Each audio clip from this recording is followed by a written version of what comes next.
మనలో చాలా మంది పొట్ట తగ్గించుకోవడానికి చాలా ప్రయత్నాలు చేస్తూ ఉంటాం. మనకి ఎక్సర్సైజ్ కానీ, జిమ్, యోగా ఇలాంటివి చేసే తీరిక ఉండొచ్చు, ఉండకపోవచ్చు. అలాంటి సమయంలో కూడా మనం కూర్చున్న ప్లేస్‌లో ఉండి పొట్ట తగ్గించుకోవాలి అంటే కపాలభాతి అనేది చక్కగా ఉపయోగపడుతుంది. అసలు కపాలభాతి అంటే ఏంటి? కపాలభాతి అనేది యోగాలో ఒక క్రియ. కపాలము అంటే మన తల భాగం, భాతి అంటే వికసింపచేయడం. అంటే టోటల్ మన స్కల్ ఏరియా అంతటిని కూడా స్టిమ్యులేట్ చేస్తుంది, యాక్టివ్ చేస్తుంది. అక్కడ ఉన్నటువంటి సెల్స్ అన్నీ కూడా చక్కగా క్లీన్ అవ్వడానికి ఇది ఉపయోగపడడం జరుగుతుంది. ఈ కపాలభాతి చేయడం వల్ల మనకి అబ్డోమినల్ పార్ట్ పైన ఎక్కువ ప్రెజర్ పడుతూ ఉంటుంది. ఈ ప్రెజర్ కారణంగా అక్కడ ఉన్నటువంటి ఫ్యాట్ తగ్గి పొట్ట తగ్గడానికి మనకు చాలా ఈజీగా ఉపయోగపడడం జరుగుతుంది. యావరేజ్‌గా మనం శ్వాస అనేది ఒక నిమిషానికి 15-18 సార్లు తీసుకుంటూ ఉంటాం. అంటే ఈ 15-18 సార్లు మనం శ్వాస తీసుకుని విడిచిపెట్టినప్పుడల్లా ఏం జరుగుతుంది అంటే మన బ్రెయిన్ అంతా కూడా సంకోచించడం, వ్యాకోచించడం జరుగుతుంది. కపాలభాతిలో ఒక నిమిషానికి మనం 10 నుంచి మొదలుపెట్టి 20, 30, 60, 120 దగ్గర 150, 200 వరకు కూడా మనం ఒక నిమిషానికి శ్వాస అనేది తీసుకుని విడిచిపెట్టడం జరుగుతుంది. అన్నిసార్లు మన బ్రెయిన్ దగ్గరికి సంకోచించడం, వ్యాకోచించడం జరుగుతుంది. ఇలా బ్రెయిన్ పార్ట్ అంతటికి కూడా మంచి రక్త ప్రసరణ జరుగుతుంది, ఆక్సిజన్ అందుతుంది, మంచి న్యూట్రియంట్స్ అందుతూ ఉంటాయి. అక్కడ ఉండేటువంటి ప్రతి సెల్ కూడా క్లీన్ అవడానికి ఉపయోగపడడం జరుగుతుంది. కొంతమందికి చూడండి కొంచెం డస్ట్ తగిలేటప్పటికి వెంటనే తుమ్ములు వచ్చేయడం, దగ్గు వచ్చేయడం జరుగుతూ ఉంటుంది. నాసల్ ఎలర్జీస్ కానీ, డస్ట్ ఎలర్జీస్ ఉంటే కనుక వాటిని కూడా తగ్గించడానికి కపాలభాతి ఉపయోగపడుతుంది. తర్వాత మనకి ఏమైనా ఆస్తమా కానీ, బ్రాంకైటిస్ ఇలా శ్వాస సంబంధమైనటువంటి ఇబ్బందులు ఏమైనా ఉంటే వాటిని కూడా నివారిస్తుంది. తర్వాత వచ్చి మన హార్మోన్ సిస్టమ్ మనం చూస్తున్నాం, పీసీఓడి, థైరాయిడ్, డయాబెటిస్ ఇవన్నీ కూడా హార్మోన్స్ ఇంబ్యాలెన్స్ వల్ల కలిగేటువంటి ఇబ్బందులు. అయితే ఈ హార్మోన్స్ అన్నిటికీ కూడా పిట్యూటరీ గ్లాండ్ అనేది మాస్టర్ ఆఫ్ ది గ్లాండ్ అన్నమాట. సో ఈ గ్లాండ్ కరెక్ట్గా ఉన్నట్లయితే కనుక దాని అండర్లో ఉండేటువంటి ప్రతి గ్లాండ్ కూడా కరెక్ట్గా పనిచేయడం జరుగుతుంది. సో హార్మోన్స్ ఇంబ్యాలెన్స్ ఉన్న వాళ్ళకి కూడా ఉపయోగపడడం జరుగుతుంది. ఇలాంటి ఇబ్బందులు ఏవి మీకు ఉండకపోవచ్చు. ఫ్యూచర్లో ఇలాంటి ఇబ్బందులు మీకు రాకుండా కూడా ఈ కపాలభాతి అనేది ఉపయోగపడుతుంది.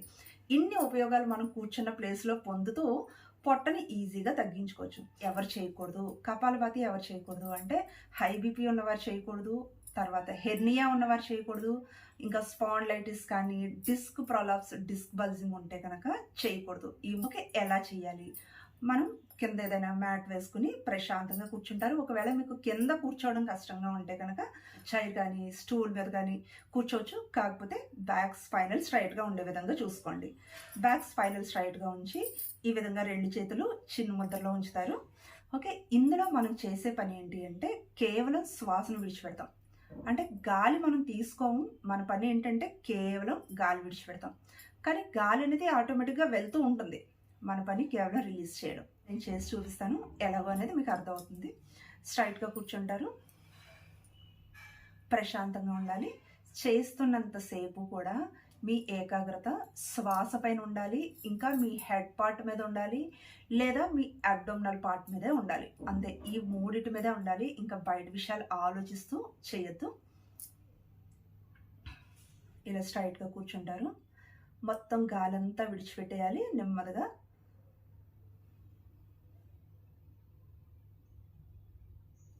Deep inhalation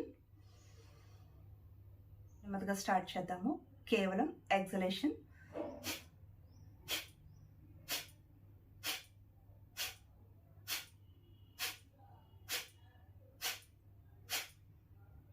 deep breathings.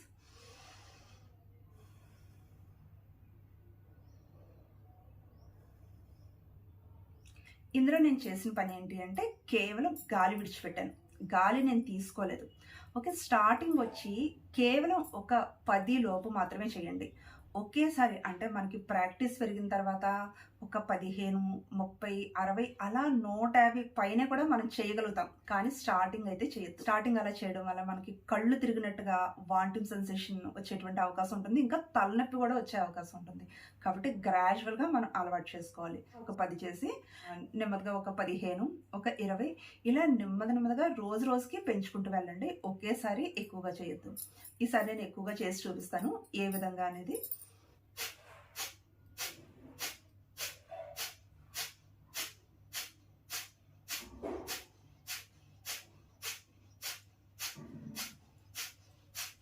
Deep breathings అయిన వెంటనే కళ్ళు తెరవద్దు.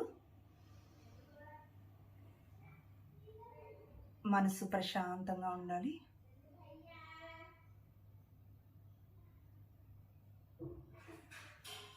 చూసారు కదా, ఇలా చేస్తున్నప్పుడు ఏ మిస్టేక్స్ జరుగుతాయి అనేది కూడా నేను ఒకసారి చెప్తాను. కొంతమంది ఎలా చేస్తారు అంటే, ఇలా వంగిపోయి కూర్చుంటారు.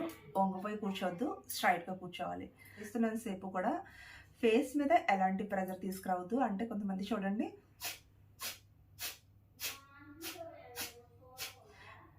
ఇలా చేయొద్దు. అంతటిని కూడా ప్రశాంతంగా ఉంచి చేయాలి. మొహం మీద ఎలాంటి ప్రెజర్ తీసుకురావద్దు. మిస్టేక్ ఏంటి అంటే, ఇందులో మనం కేవలం శ్వాస విడిచిపెట్టాలి. తీసుకోము, కానీ ఆటోమేటిక్‌గా వెళ్తుంది. కానీ కొంతమంది తీసుకోవడం కూడా చేస్తారు. చూడండి,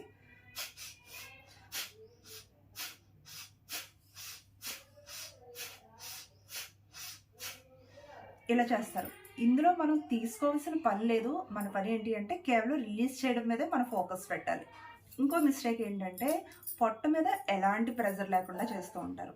అంటే ఉండదు, ఇలా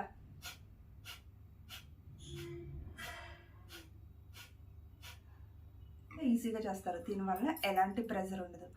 ఇలా చేయడం వల్ల, ఇలా మీరు 100 కాదు, 200 కాదు, ఒక 500 చేసినా కూడా ఎలాంటి ఉపయోగం ఉండదన్నమాట. మనం చేస్తున్నది తక్కువ సమయం అయినా సరే ఫోర్స్ఫుల్గా చేయడానికి ట్రై చేయాలి. ఇలా ఫోర్స్ఫుల్గా చేసినప్పుడు ఏమవుతుంది అంటే, మన అబ్డోమినల్ దగ్గర ఉండేటువంటి ఫ్యాట్ తగ్గడానికి ఉపయోగపడుతుంది. ఇంకా మనం గాలి విడిచిపెట్టినప్పుడు పొట్ట బలంగా ఇలా లోపలికి వెళ్తూ ఉండాలి. అది కూడా మనం గమనించుకుంటూ ఉండాలి.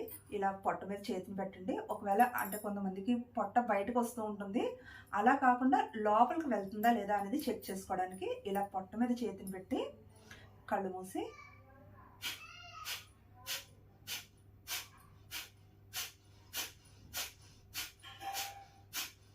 చూసారు కదా, పొట్ట ఇలా బలంగా లోపలికి వెళ్తూ ఉండాలి. ఇలా బలంగా లోపలికి వెళ్ళాలి అంటే మనం విడిచిపెట్టే శ్వాస ఫోర్స్ఫుల్గా రిలీజ్ చేయాలి. అంటే చూడండి, ఇలా అలా కాకుండా ఫోర్స్గా, అంటే లోపల ఇంకా గాలి లేదు, మొత్తం అంతా కూడా ఒక శ్వాసలోనే బయటకు వచ్చేస్తుంది అన్నట్టుగా రిలీజ్ చేయాలి.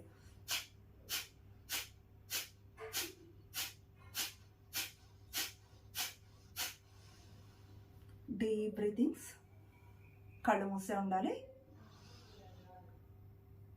శ్వాస ప్రశాంతంగా మారుతుంది, మనసు ప్రశాంతంగా ఉంటుంది. జస్ట్ ఆ స్టేజ్ని అబ్జర్వ్ చేయండి.